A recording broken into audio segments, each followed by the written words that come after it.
নমস্কার। আজকে যে লেখাটি বলবো সেটা রবীন্দ্রনাথ ঠাকুরের উক্তি। সময় নদীর স্রোতের মতন সময়ও সর্বক্ষণের জন্য বয়ে চলেছে। বাতাস যেমন বয়, সময়ও তেমনি বয়। সময় যেন একটা সমুদ্র। এই সমুদ্রে আমরা সাঁতার কাটছি। সাঁতার কাটতে কাটতে যখন আমরা ক্লান্ত হয়ে পড়ি, তখন আমরা শেষ হয়ে যাই। নদীর যেমন একটা বয়স আছে, সমুদ্রেরও তেমনি একটা বয়স আছে, কিন্তু সময়ের কোনো বয়স নেই। সময় সেই অনাদিকাল থেকে বয়ে চলেছে।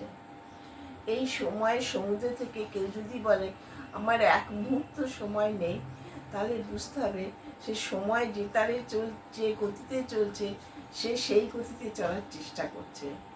তবে যে খুব কাজ করে, সময় তার প্রতি সদয় হয়। সময় তাকে তার নির্ধারিত সময়ের মধ্যেই সম্পূর্ণ কাজ করার শক্তি যোগায়।